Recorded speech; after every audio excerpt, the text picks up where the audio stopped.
Vamos dar início à nossa reunião, cumprimentando a professora Ângela. Bom dia, professor Baracá. Cumprimento todos os professores online. Professor Baracá, bom dia. Professor Geraldez Tomás, bom dia. Professor Laudelino, professor Salomão. Bom dia, academia. Bom dia, bom dia. Bom dia. Só um comunicado antes, infelizmente, a professora da neurologia que ia fazer a palestra hoje, ela mandou um comunicado na segunda-feira que está acamada com essa síndrome sincicial aí. Então, ela está de licença essa semana e não pode sair. Então, acionamos o professor Theo Lerner, que vai nos brindar com essa palestra de hoje, Erotismo Virtual e Mídias, Impacto na Função Sexual. Quero agradecer o Theo, porque foi em cima, foi na terça-feira, ontem que a gente falou com ele, e ele se prontificou a trazer esse tema que nós achamos muito interessante. E estamos vindo do Congresso Brasileiro, o Congresso Brasileiro foi muito bom, uma bela programação científica, e nosso pessoal que esteve lá teve uma participação muito intensa. Então, Theo, com a palavra, por favor. Obrigado. O som está saindo? Tá, beleza. Então, tá bom. Bom, primeiro, obrigado, professor Baracá, pelo convite. O apoio que o senhor tem dado para o setor de sexualidade é super importante para a gente, né? Quero agradecer para o senhor, Zé Maria, né? Todo o pessoal do departamento, os residentes e preceptores que encaminham gente para a sexualidade. Antes de começar, tem um anúncio interessante para fazer. A sexualidade do HC entrou no CROSS.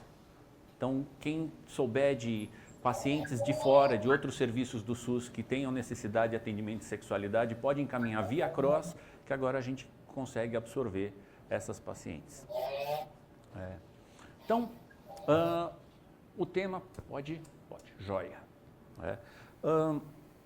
O tema que eu trouxe para conversar com vocês, erotismo virtual e mídias, né? Impacto na função sexual e como é que isso impacta a gente no consultório.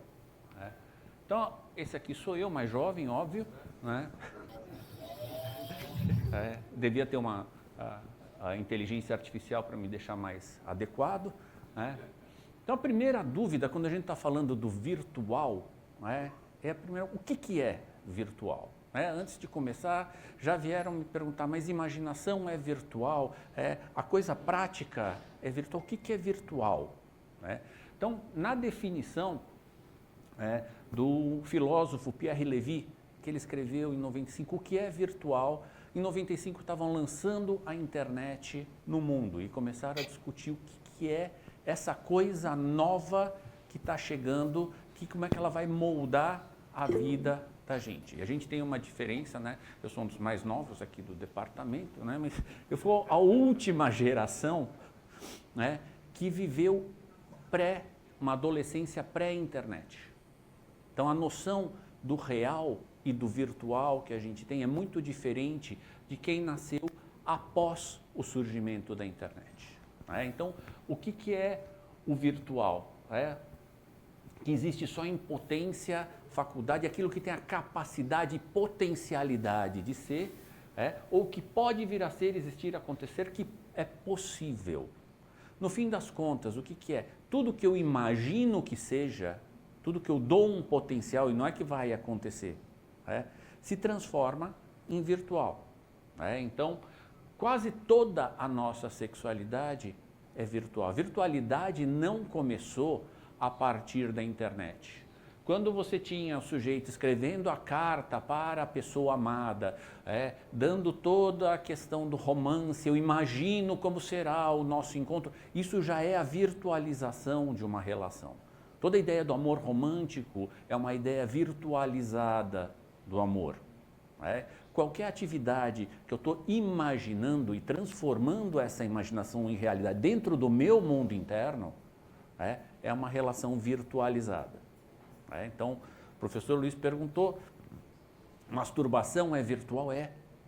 Porque o que acontece enquanto você está fantasiando dentro da atividade, ela é virtualização. Então, a diferença entre o prático e o não prático, o concreto e o não concreto, Nilson, ele é importante para a nossa geração. Para a geração mais nova, essa diferença, ela está borrada. O que é real, o que não é real. Isso é uma coisa extremamente importante para a gente entender o funcionamento, né, das pessoas. Então, sexualidade é virtual. E tecnologia sempre esteve primeiro a serviço da sexualidade e depois das outras coisas. Se a gente for pensar, a imprensa, depois que Gutenberg inventou a imprensa e eles começaram a imprimir, existe uma capacidade extremamente limitada de bíblias que podem ser vendidas. No momento que você atingiu e lotou o mercado de bíblias, o que você vai vender? E o que se vendia nos séculos 16, 17, 18? Basicamente, histórias, ficção, pornografia. Cadê? Aqui. Historinhas, imagens. A fotografia, a mesma coisa. Final do século XVIII, metade do século XIX, fotografia era um processo caríssimo que envolvia você colocar íons de prata numa chapa, ficar muito tempo parado, e era muito difícil para os caras que inventaram a fotografia venderem isso, convencerem as pessoas que isso valia a pena. Como eles começaram a convencer as pessoas que valiam a pena? Começaram a fotografar prostitutas, começaram a fotografar mulheres nuas. Então, as primeiras imagens de fotografias, né, de registro fotográfico de pessoas, a maioria, as iniciais, envolviam também coisas eróticas. Tem uma muito famosa, que é a descrição do hermafrodita, que é uma foto científica para a época, que mostrava um indivíduo, o médico colocando ele em várias posições para exibir, isso fotografado, quando começou a existir o registro fotográfico. O vídeo VHS, essa é uma história interessante. Na época que... na época que começaram a ter o videocassete, existiam dois formatos. O VHS, que era da empresa JVC, e Betamax, que era da Sony. Quem é da nossa época lembra desse conflito. Não, o professor não pegou. Ele é muito jovem para isso. A diferença, o Betamax era menor, mais prático, maior capacidade de armazenamento, melhor qualidade de imagem, melhor qualidade de som. Mas por que quem prevaleceu foi o JVC, o VHS? Porque a Sony, ela falou, eu não vou permitir que se grave pornografia no Betamax. Então toda a pornografia foi gravada em VHS. Resultado, sumiu o Betamax. Ele foi engolido. Sempre o uso sexual das tecnologias, ele precede o uso comercial. O DVD, a mesma coisa. Quem lembra de locadora que tinha um canto específico para acesso à pornografia?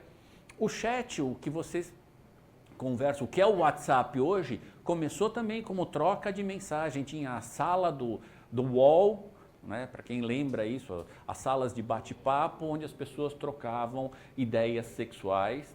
O streaming de vídeo também, Netflix e outras que a gente tem em outras plataformas, também começaram, que foi desenvolvido primariamente para divulgação de material pornográfico, tanto que a maior parte do tráfego de internet hoje em dia é pornografia. A gente vai falar um pouco disso mais para frente. Então, os aplicativos de encontro, as redes sociais, todas iniciaram com base em sexualidade.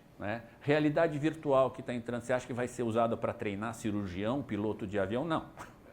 O uso maior disso, que vai vender para as massas, também vai ser em função de sexualidade.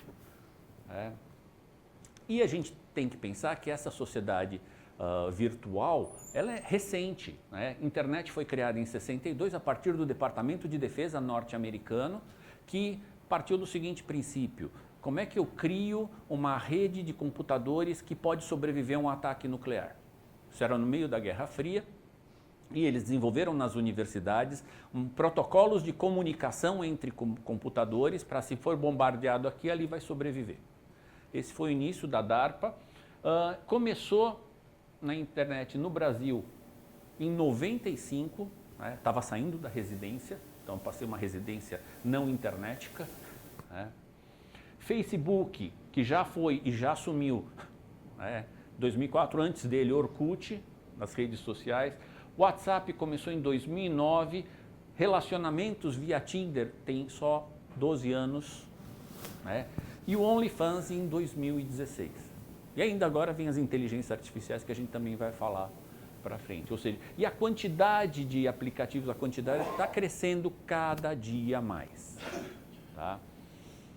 E aí, falando da pornografia, primeiro uma indústria bilionária, ela rende tanto quanto o tráfico de drogas, tanto quanto o tráfico de armas, e mais que o resto da economia geral. Então, roda muito dinheiro em pornografia, diminui o interesse em uma atividade relacional, o carinho, um afago, coisas que não são tão genitalizadas.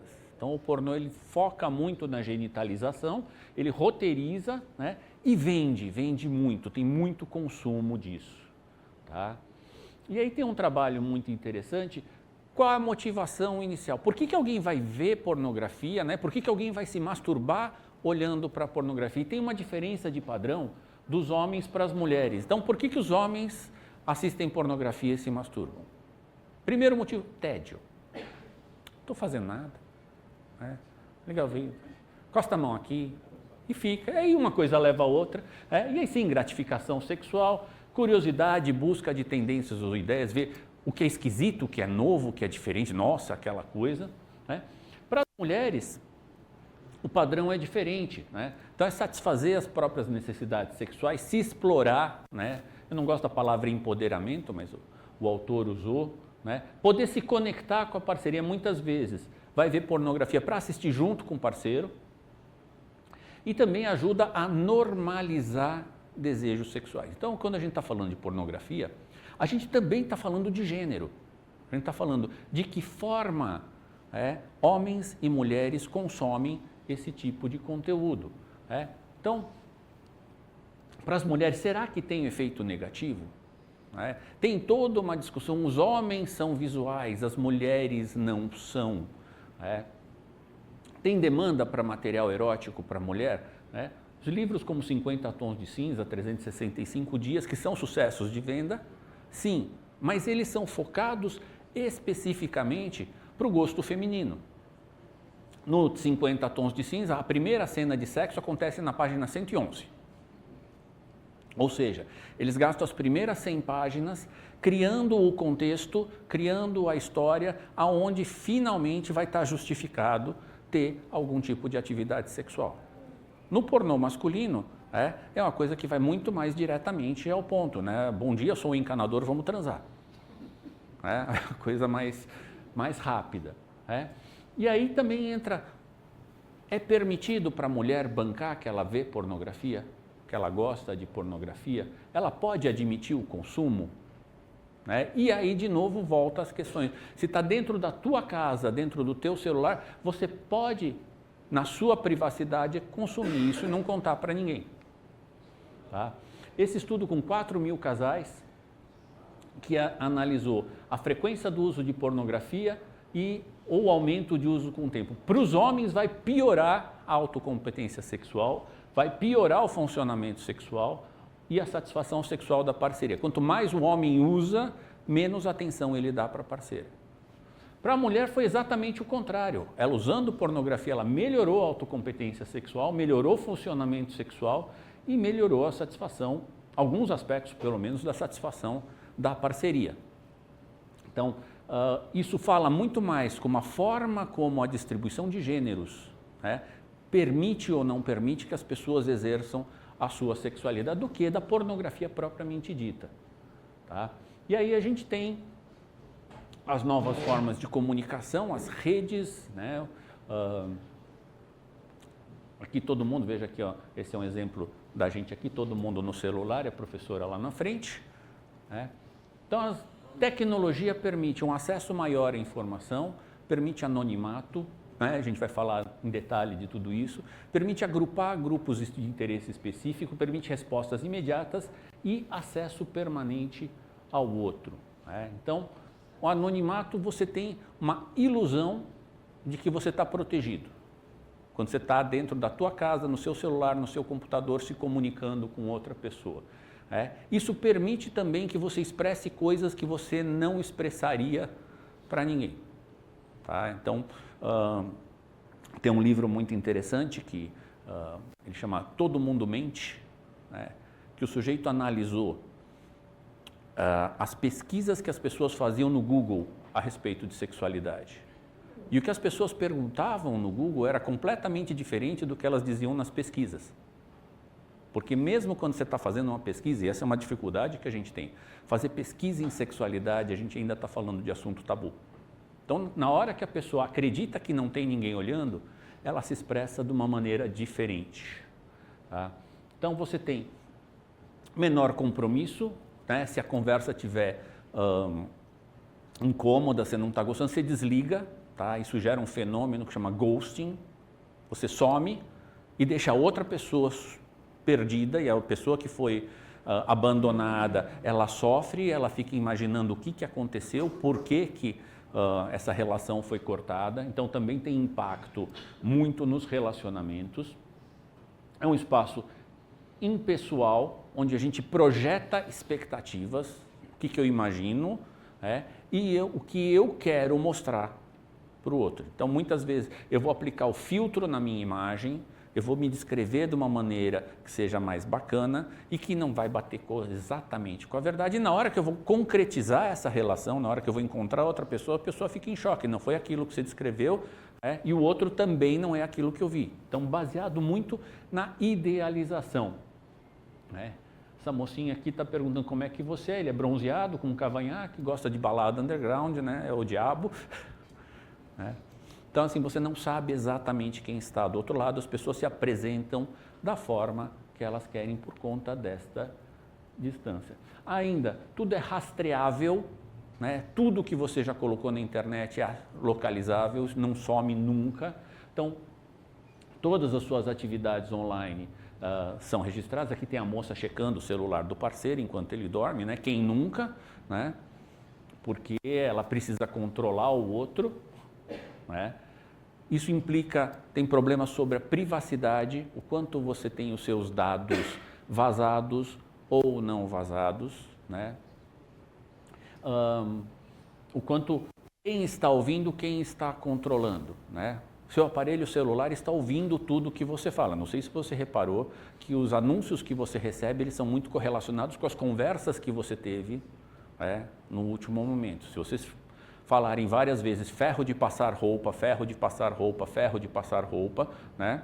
Que não tem nada a ver com a nossa aula, mas se alguém receber anúncio de ferro de passar roupa, por favor, me avise, né? Porque o celular seu está ouvindo ferro de passar roupa. Né? E aí você tem a variedade, tudo pode ser encontrado na rede. Né? Existe uma regra que chama regra 34, que diz: se existe alguma coisa no universo, existe uma versão pornográfica desta coisa do universo. Isso é tudo. Qualquer coisa que você quiser, você vai achar na rede. Tá? E, novamente, você tem um conteúdo enorme. Né? O acervo do Louvre está disponível desde 2000 para acesso para todo mundo. Quem visitou o Louvre recentemente? Ou nos últimos 20 anos pela internet? Alguém aqui visitou? Só o Gustavo. Eu não também. Mas acessar site de bobagem, todo mundo acessa. Então, se você tem vontade de se vestir, identificar como um bichinho de pelúcia, existem pessoas que gostam desse tipo de relacionamento. Existe, você vai agrupar uma quantidade de pessoas. Isso é uma coisa. Coisas que eram exóticas, que eram pontuais, que eram únicas, agora encontram comunidades. Se eu curto sadomasoquismo, eu vou encontrar uma comunidade que vai indicar quem são os melhores dominadores, onde eu compro a melhor corrente, o chicote mais bacana, a melhor marca de chicote, que vai instrumentalizar a minha prática. Então, os interesses em comum são agrupados dentro dentro da internet. E os conceitos de privacidade e intimidade mudaram. Então, tudo que a gente faz está sendo observado. Tudo que a gente faz, você não sabe onde vai parar e a gente tem a ilusão do anonimato. Ao mesmo tempo, o conceito de privacidade e de intimidade também muda. Mandar um nudes, mandar uma foto de genitália, parece que virou uma coisa habitual e rotineira, como parte do ritual de acasalamento hoje em dia. Quem nunca mandou e você não sabe onde isso vai parar? Isso vai ter impacto. Como é que a gente vai orientar os jovens a respeito de privacidade, a respeito de uso da internet, a respeito de vazamento de informações? E com a inteligência artificial que a gente vai ver mais para frente, o negócio fica mais complicado. Então, relacionamentos, como é que a gente se relaciona? Internet, os relacionamentos virtuais também servem para a gente começar a estabelecer parcerias reais. Antigamente, como é que você estabelecia? Seja para o destino, nossos olhares se cruzaram na chuva e aí houve uma faísca, a gente se apaixonou, ou a família arranjou, a gente vai juntar as fazendas e aí meu filho casa com a sua filha, nossos reinos vão se juntar. O que é mais prevalente na nossa sociedade? Encontros sociais, colegas de faculdade, colegas de trabalho, colegas de igreja, colegas de balada, pessoas que se encontram fisicamente no mesmo lugar e acabam estabelecendo relações em comum. E agora, aplicativos. Então, o jeito de encontrar pessoas agora também virou virtual. E aí, quem faz sexo virtual? Tem essa pesquisa interessante. 190 países, 103 mil mulheres, uma pesquisa altamente representativa, que mostra que aqui no Ocidente a gente faz mais, cerca de 30% nas Américas das mulheres, já fez cibersexo alguma vez na vida, média global 20%. E fazer sexting, ou seja, mandar mensagens de cunho erótico, mandar atividades de natureza sexual para outra pessoa por meio eletrônico, chega a 70% aqui na América. Média global 60% quase. Está muito prevalente, isso está muito presente no nosso dia a dia. Isso quer dizer que estamos fazendo mais sexo? Eu não sei, porque os relacionamentos agora, eles estão mais descartáveis, porque a gente tem uma síndrome que a gente tem um excesso de oferta, e com excesso de oferta fica muito mais difícil escolher. É a mesma coisa que acontece quando você vai ver o catálogo na Netflix. Você fica rodando entre 3 mil filmes, você gasta mais tempo rodando no catálogo e você não escolhe nenhum, porque acabou o tempo que você tinha disponível para ver o filme. Nos relacionamentos e nos aplicativos, a mesma coisa. Você tem uma oferta enorme de pessoas e você tem que achar a pessoa certa, o filme certo para assistir. Antigamente, quando tinha só a sessão da tarde naquele horário, você sentava lá e assistia e estava tudo bem. A atividade sexual, ela também ficou banalizada por conta do pornô, por conta, perdeu um pouco da mágica, perdeu um pouco do misticismo, A atenção está fragmentada, então a atividade sexual também tem que competir com a própria Netflix, tem que competir com as outras atividades, tem que competir com o sucesso profissional, tem que competir com a rotina de academia, tem que competir com coisas, e fica muito trabalhoso ter um relacionamento real.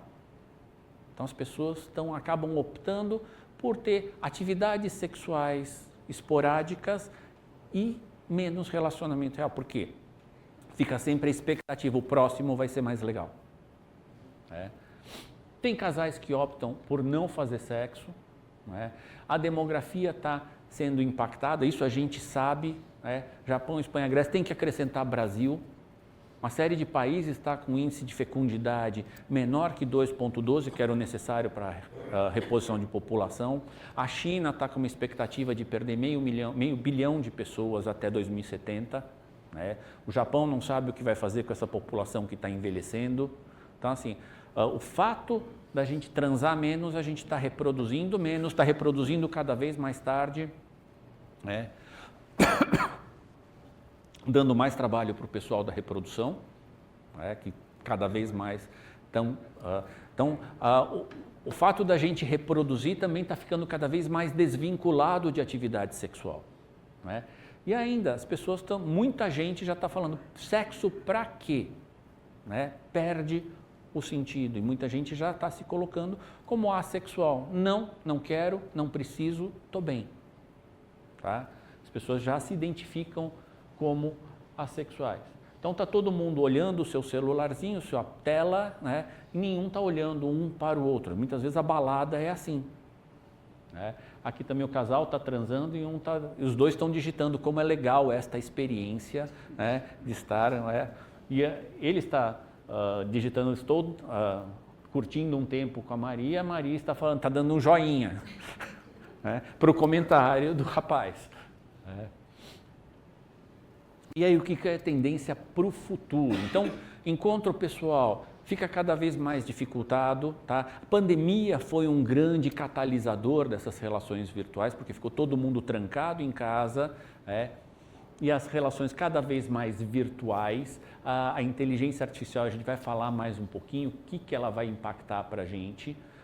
A tendência no futuro, substitutos tecnológicos, né? Você pode ter teledildônicas, dildo é vibrador, né? Tele é a distância, então você tem aqui, cada um com seu vibrador à distância, conectados via internet, eles podem estar um no continente, outro no outro, um fica estimulando o outro. Você está no seu celular, aperta o botão, acessa o vibrador da pessoa do outro lado do mundo.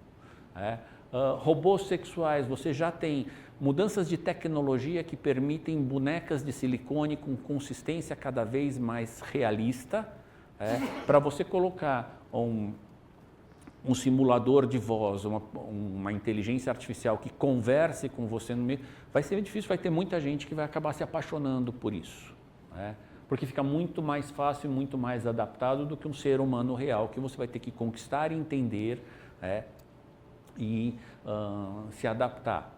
Realidade virtual, a mesma coisa, e uma da coisa da realidade virtual, até o momento, ela que se entende por realidade virtual, é um óculos que você coloca, que te coloca dentro de um ambiente onde você enxerga. A crítica para isso e a dificuldade disso se expandir sexualmente é porque a sexualidade não é só visual. Ela depende de contato físico, depende de pele, depende de uma série de interações sensoriais que ultrapassam a visão. E aí entram as interfaces ápticas, que são formas que fazem com que você receba sensações. Tem teclados por ultrassom que você tecla no ar, mas você sente a tecla que você está... porque ele provoca uma vibração no ar e vai produzir sensações na pele. Tá? E a inteligência artificial, né? O Nilson tinha pedido, faz a aula só sobre inteligência artificial. Né? E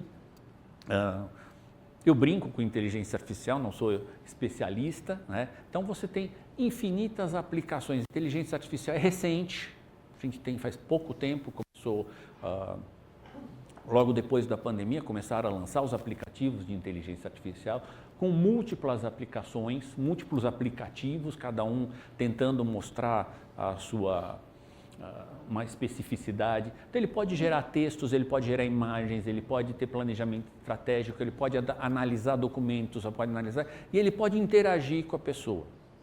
E essa é a parte importante para a gente.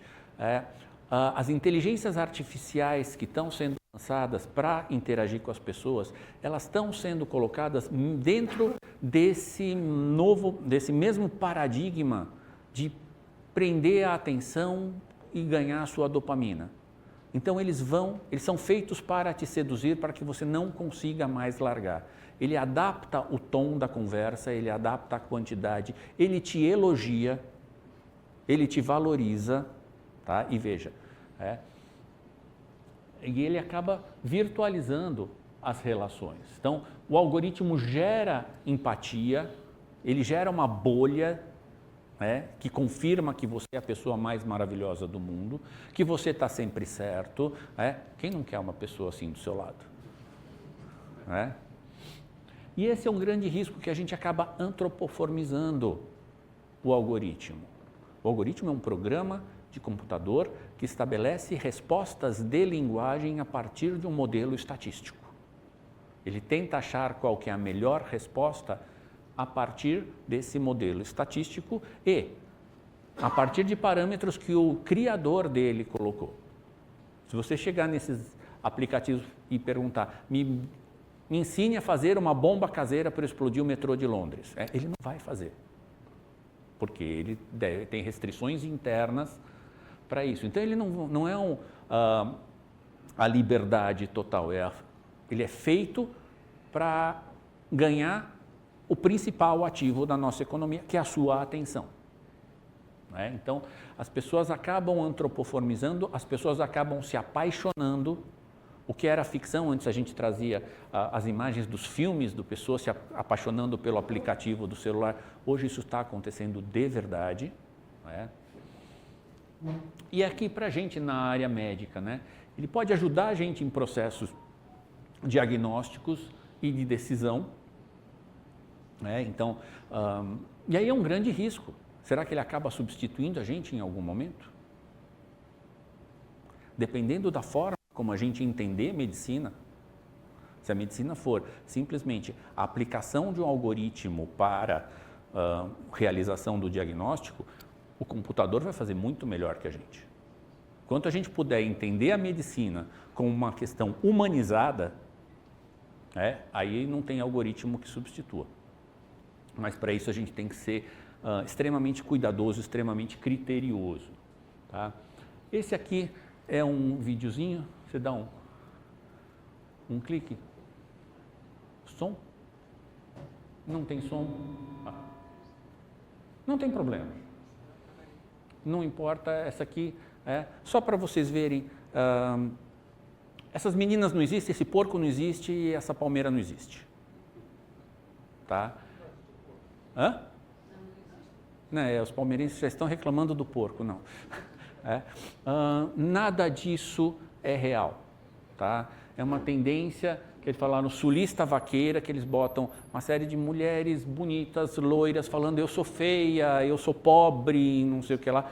Dá para a gente discutir um monte de coisas a respeito de um vídeo desse. Inclusive racismo, a gente vai dizer. O quanto isso é feito para chocar, o quanto isso é feito para você discordar dela, uma mulher bonita falando que é feia, e aí você discorda. Quando você entrou nesse circuito, eu discordo disso, e aí vale para qualquer informação que a gente recebe.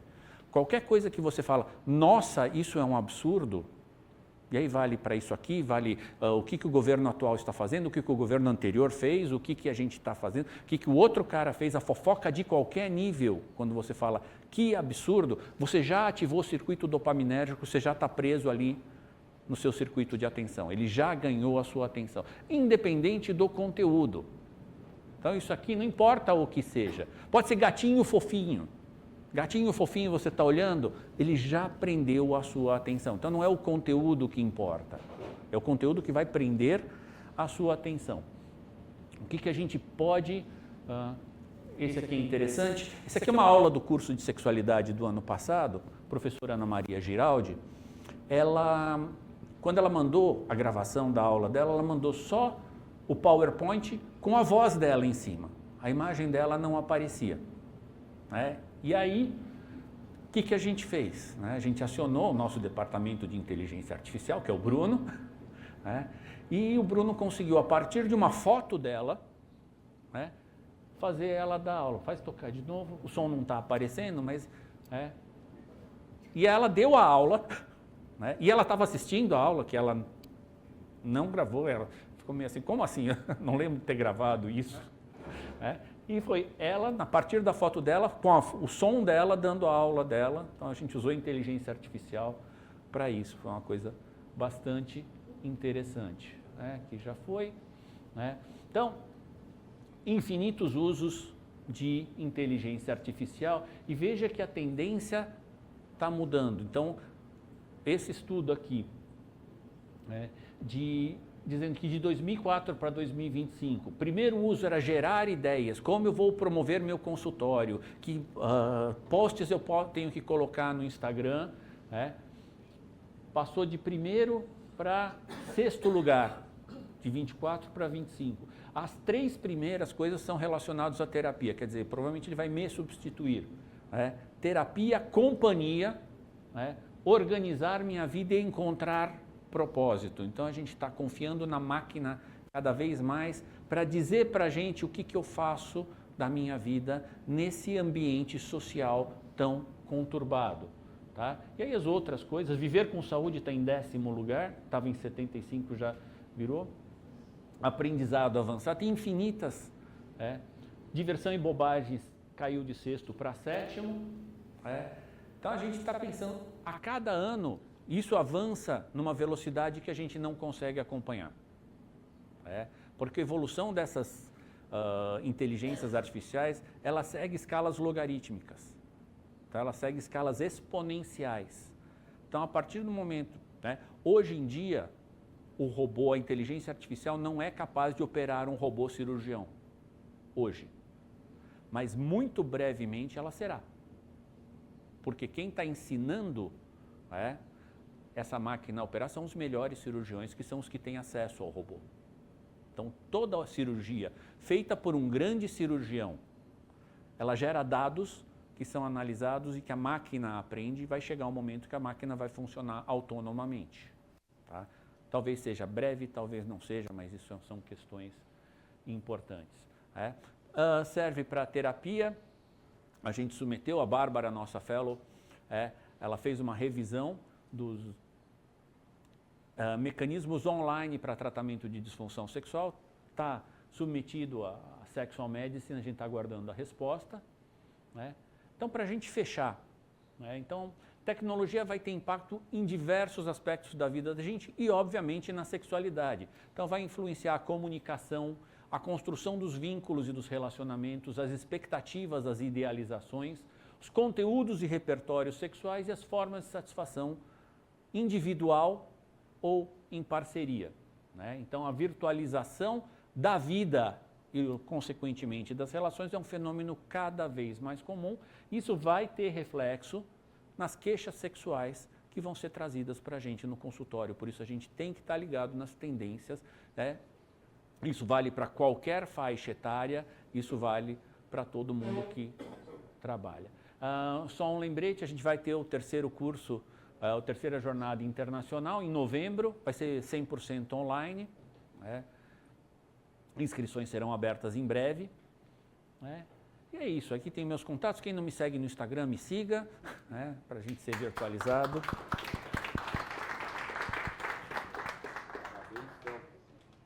Parabéns pela excelente apresentação. Parabéns pela excelente apresentação. Realmente, a expectativa foi contemplada. Colocar o tema em discussão. Nilo Bosini. Espera o microfone. Que bom. Mas eu tenho algumas dúvidas que eu gostaria que você me auxiliasse nos meus pensamentos aqui. Pois não. Como é que vai ser o médico daqui para frente e o médico do passado? Será que só fez besteira no relacionamento da sua paciente que vem no consultório? Porque, queira ou não, a mulher, quando vai procurar um médico, no caso particular um homem, para ser o seu ginecologista, acaba vendo os problemas de sexualidade no dia a dia dela, ou contemporâneo, o que seja. Só que hoje nós estamos recebendo tudo assim, inteligência artificial, o que tem que fazer, o que não faz. De repente o cara está com um processo na cabeça sem saber por quê. Essa é a minha dúvida, não sei se você entendeu. Tá, eu acho que... O comportamento do médico do passado, se só fez besteira, o comportamento do aluno, futuro médico, o que ele vai ser frente a todas essas colocações. Você está abordando um tema importante, Nilo, né? Eu tenho aqui. eu não gosto de falar quem fez besteira, quem não fez besteira, porque isso acaba gerando um julgamento moral. Opa, obrigado. O que a gente pode dizer é que cada época e cada contexto vai ter um comportamento que pode ser considerado mais ou menos adequado. E esses contextos que são mais ou menos adequados, eles são variáveis ao longo do tempo. Então, o que era adequado 100 anos atrás, não é mais adequado hoje. O que era adequado 20 anos atrás, talvez não seja adequado. E o grande problema que a gente tem com a questão dessa sociedade virtual é que o tempo e o intervalo entre que as coisas deixam de ser adequadas, ele é muito rápido, e as coisas adequadas ou não adequadas, elas acabam ficando múltiplas, depende muito de com quem você está falando, em que contexto você está falando. Então, muitas vezes, o que funcionou muito bem para você durante 50 anos, talvez não funcione mais. E eu acho que esse é a gente tem que estar ciente, de como essas mudanças estão afetando a gente no dia a dia. Sim, que você corre o risco, sim, se você mantiver a mesma conduta, de levar um processo, porque hoje coisas que eram adequadas não são mais. Por outro lado, você tem uma coisa que para todo mundo existe um tipo de público. Então vai ter um tipo de público que não vai estar tão conectado assim, que vai buscar um tipo de profissional mais tradicional. Então, assim, para todo mundo a gente vai ter esse tipo de interação. Não sei se responde a tua pergunta. Pedro Monteleone. Obrigado, Léo. Isso que você colocou na linha temporal é uma coisa que, de uma forma mais superficial, eu observo bem, obviamente que num público diferente, que é um público de casais, de consultório privado, etc. Mas eu notei ao longo do tempo, uma diminuição da frequência sexual. E a partir de um certo momento, de uns anos para cá, começou a aparecer as queixas dessa questão da diminuição da atividade sexual pelo aumento da masturbação associada ao uso da internet. Uhum. Então, a queixa fez com que abrisse uma porta agora para a terapia de casal abordar esse tipo de tema. Então, na minha interpretação, parece que está começando a haver agora uma resistência contra isso. A gente está entrando num momento em que a coisa está começando a ser questionada e talvez a gente volte para uma questão de normalidade, como acontece na maioria das vezes com uma novidade que ela explode e depois ela vai retrocedendo para um aspecto de normalidade. Qual é a coisa que está sendo questionada? Desculpa.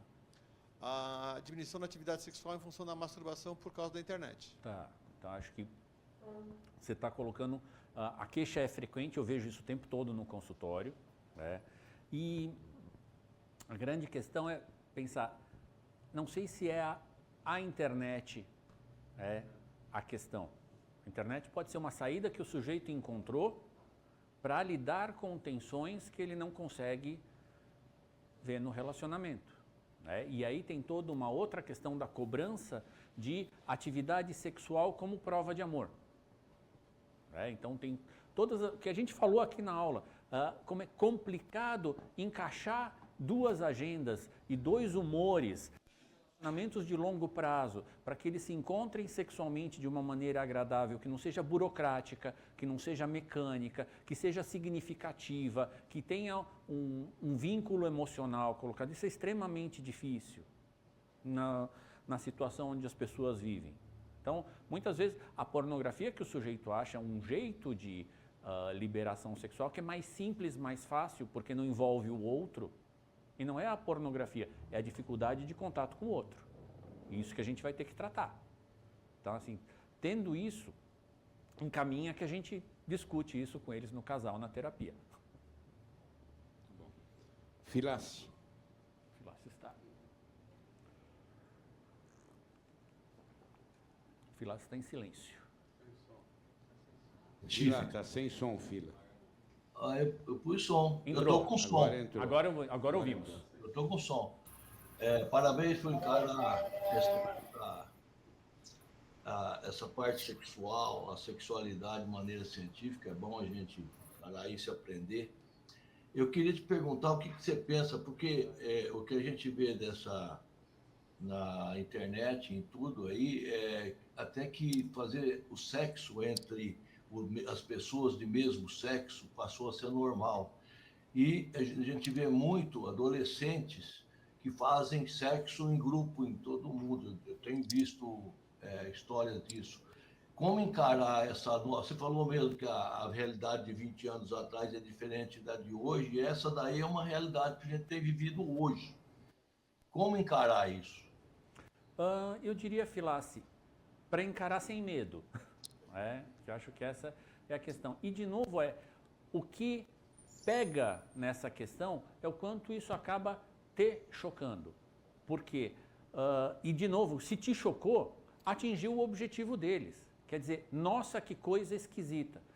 Você estava falando de relacionamento homoafetivo, me veio na cabeça uma tendência que está aparecendo agora essa semana, bebê reborn. Alguém aqui já atendeu uma mãe de bebê reborn?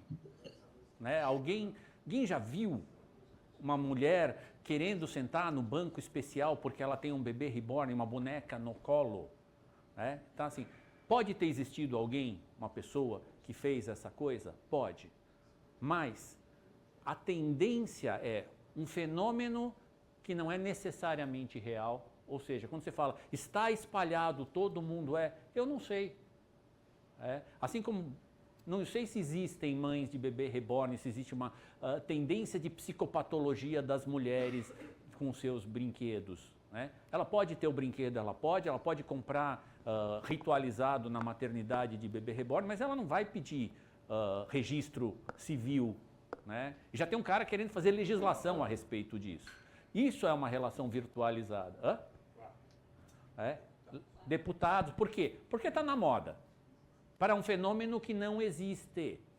Mas ele leva você a esta reação. Meu Deus, que coisa absurda. Quando você pensa, meu Deus, que coisa absurda, pronto, a rede já te ganhou.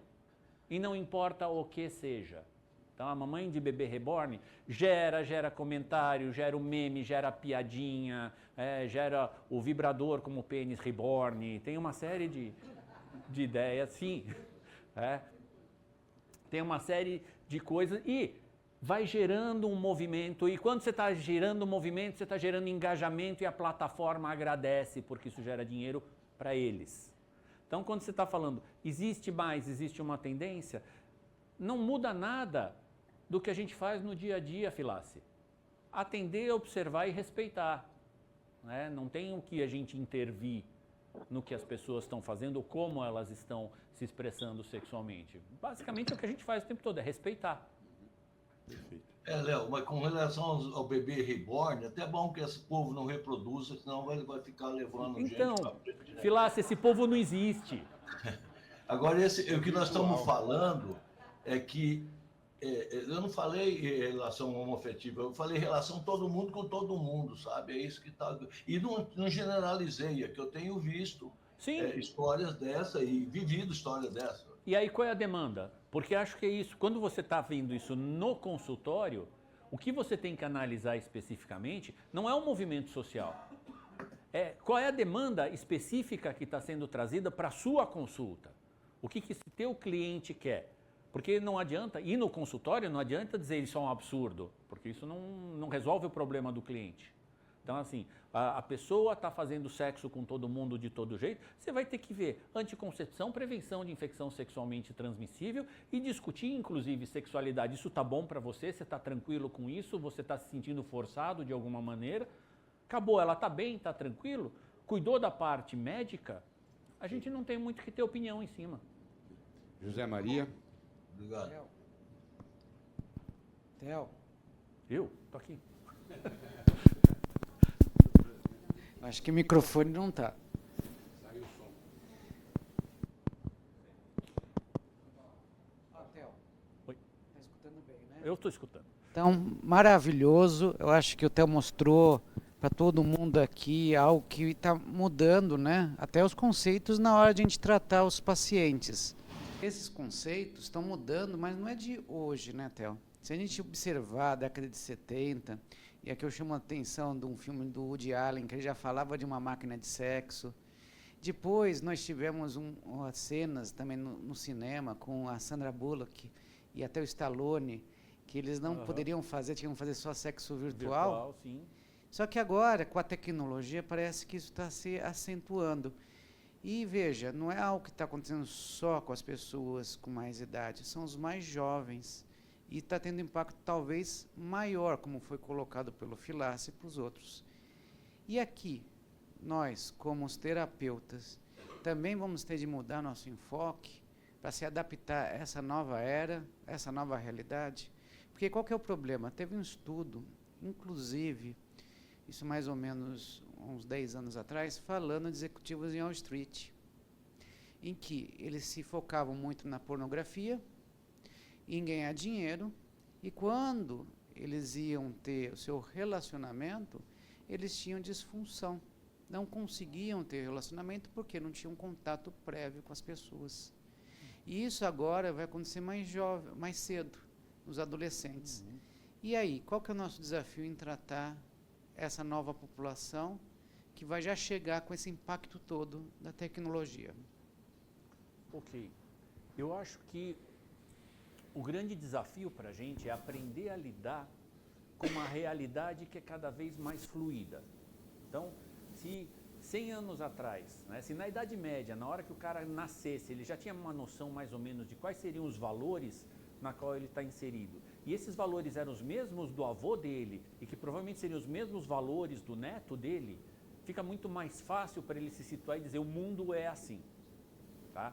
O que a gente está vivendo hoje é um momento de transformação, né? E um momento de transformação que não é gerido por uma questão humana e muito mais por uma questão mercadológica e mecânica, que funciona numa velocidade que é muito mais difícil para a gente bancar. Então, o que a gente tem que estar ciente é que a gente vai estar vivendo dentro de uma realidade onde esses valores, né, foi exatamente a questão do Nilo, esses valores estão mudando e estão mudando numa velocidade cada vez mais rápida e é cada vez mais difícil a gente se adaptar.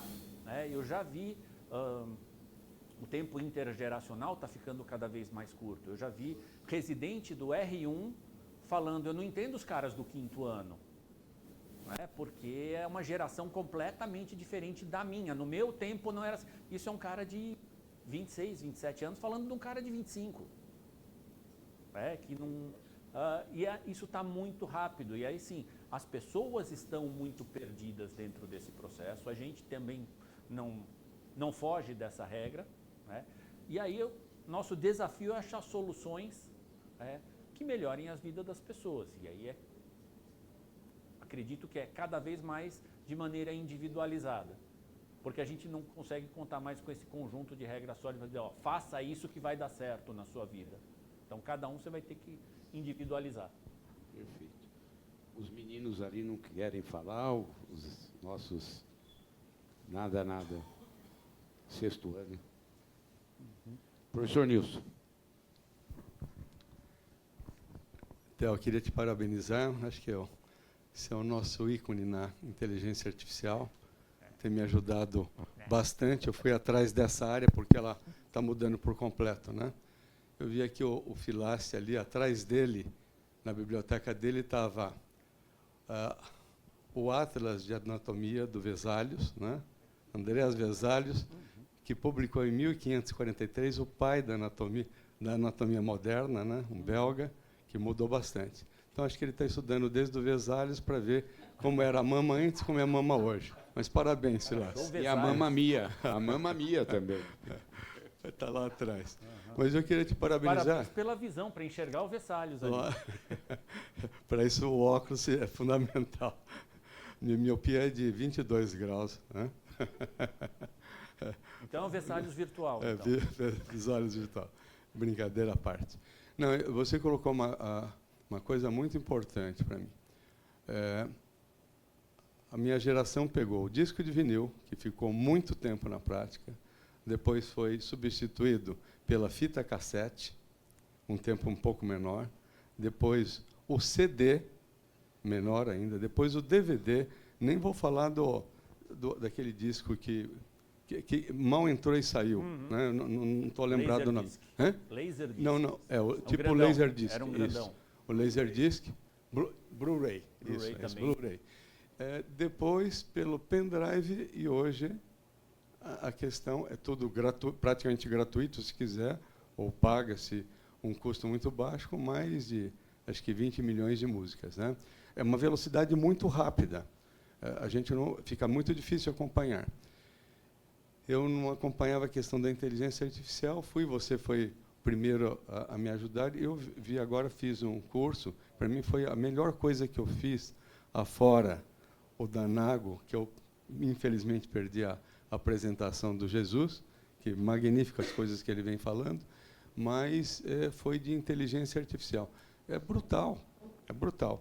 Uma aula que a gente pode levar 2, 3, 4 dias, afora a leitura, hoje você faz em 3 minutos, numa velocidade espantosa, com conteúdo bom, com as referências adequadas, desde que você faça a correção. Agora, tudo isso tem que ser fornecido a informação. Então, por isso, o ser humano pode não ser, lógico, a depender da pessoa, sim, mas a depender, não. Ele tem que fornecer o conhecimento para poder tomar as atitudes. Da mesma forma, está acontecendo o que o Filassi falou. A gente vê realmente o que ele falou e a velocidade está mudando ainda mais rápido em relação a tudo isso. Né? Agora, também nós não podemos esquecer que muitas vezes é um pêndulo, né? Principalmente na área médica. Né? Nós estamos aqui, né? Vamos para lá e daqui a pouco voltamos. Né? O exemplo mais típico, acho que na área da ginecologia, é a questão do climatério, né? Terapêutico hormonal.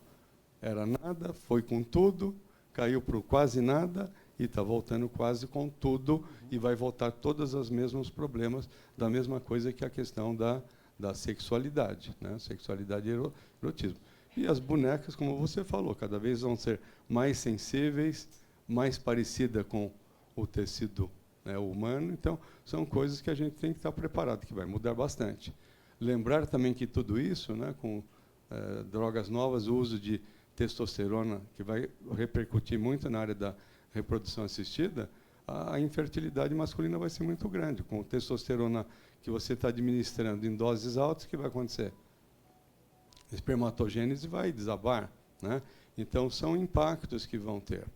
E, para cada uma dessas situações, você sempre terá uma solução diferente. Agora, a nossa capacidade de estar com a mente aberta para poder fazer, eu acho que é muito, muito importante. Né? Isso, a gente tem que estar aberto e o tempo inteiro, por isso que eu acho que essa reunião pode ser fundamental, é estar trazendo, mas vai colocar a mesma aula? Não. É o mesmo assunto, que pode ser colocado de forma completamente distinta. Né?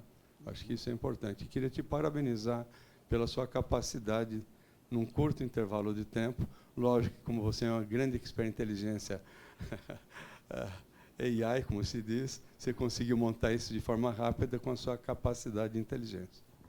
É ignorância natural, não é inteligência artificial. Nilson, obrigado. Eu acho que importante disso que você está falando, que uma das consequências que a gente tem que pensar agora, e o que essa realidade virtual ela está colocando, ela bota para a gente em xeque o que é o conceito de verdade.